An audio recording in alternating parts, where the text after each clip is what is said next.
Sega.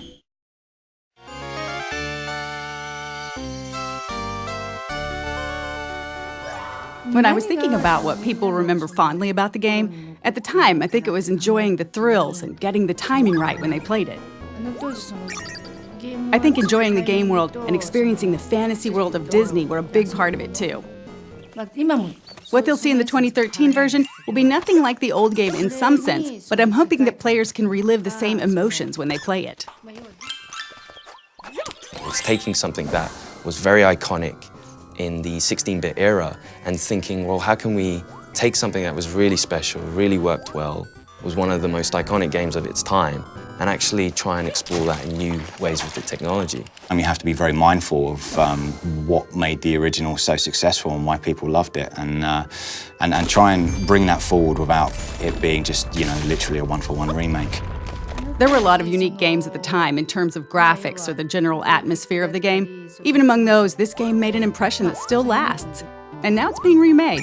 The fact that we're bringing back something nostalgic that people remember fondly as a game they enjoyed years ago, to me, is the epitome of Disney.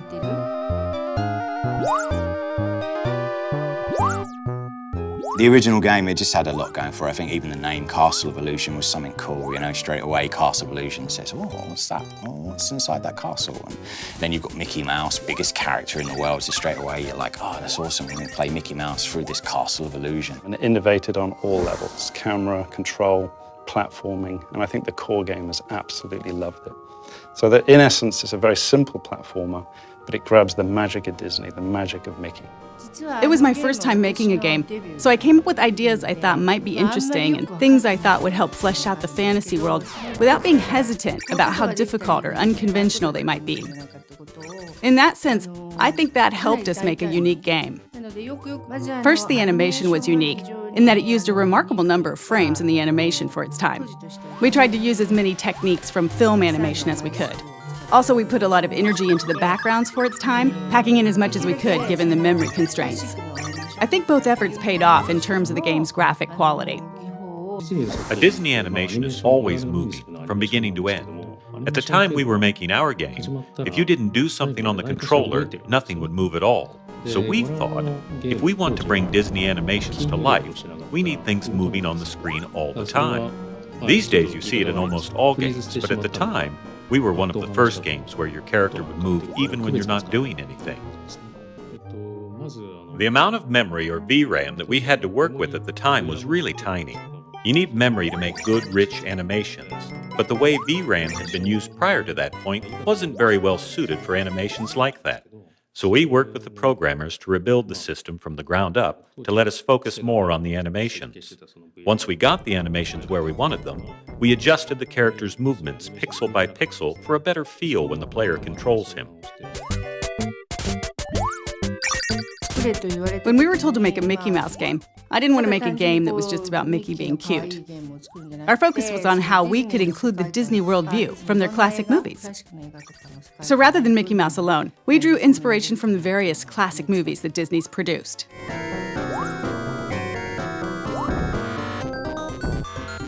Games at the time were 8-bit or 16-bit, so there wasn't really a lot of room to work with. Most people in the industry weren't putting a lot of work into graphics or creating animations that conveyed a lot of character emotion. When we watched Disney movies and Mickey, it seemed like such a waste to take the fluid animations and beautiful backgrounds and turn them into pixelated graphics.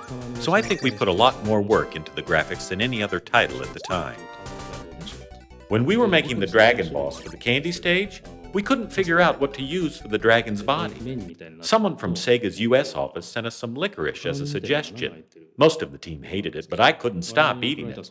I was holding one of the hollow ones in my mouth and breathing through it like a straw as I worked, and ended up filling the whole room with the smell. When we were working on this game, I was focused on animations and recreating the world of Disney, and now, modern technology can deliver Disney visuals directly and cinematically rather than via blocky pixel graphics. The new game will be able to recreate the world of Disney movies on a level that we weren't able to reach. The world the game creates, and the game itself as well, will be that much closer to the world you see in the movies. People will be able to enjoy that as they play. The original game had this, and it's there in the remake as well.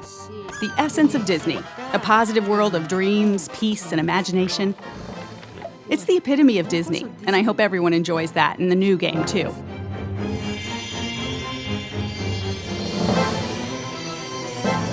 We're very fortunate to be still working with the original producer of the game. I don't think many other studios have ever had that opportunity. Sega actually approached us about this a number of times, so I've seen prototypes and ideas from other developers as well. But with SSA's prototype, it took me back to when I was working on the original game. It reminded me of things I was feeling at the time, or what was going through my head as I was working on it. That's a wonderful thing, and it made me really want to work with them. The prototype we delivered was actually to be presented to the producer of the original game. There is nothing like that as a goal to motivate a team and then to fly a lot of that team over to Japan and present live. I myself was quite nervous. I've heard that the producer was very tough, very talented. She did the original game. We were there in the meeting, everything was quiet. She walks in, everybody's very nervous. It went phenomenally well. She was happy, she was laughing, she enjoyed what we did to Mickey. For us to change the mechanics, we have to be very cautious. We can't steer too far away from the feel of Mickey, and we can't go too retro, because there were technology constraints in those days on what you could do with Mickey.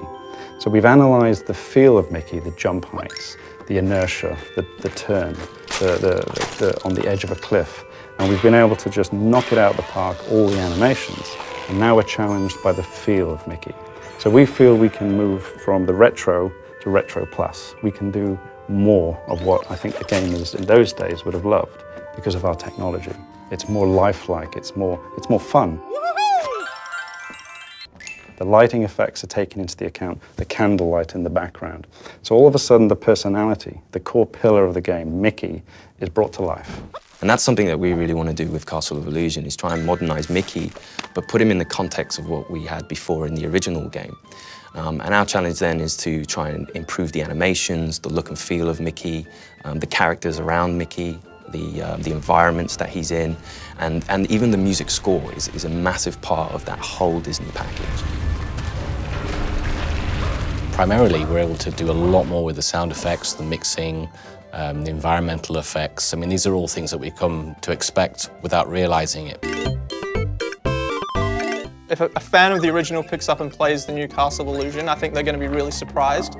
I think they're going to feel like this is Castle of Illusion, and I think we've played a few little tricks on them along the way. And I think if they're looking out for those things that they remember, they're going to see them and a few extra as well. That's the thing I'm most nervous about. When people who've played the game before get their hands on the new game, what will they think?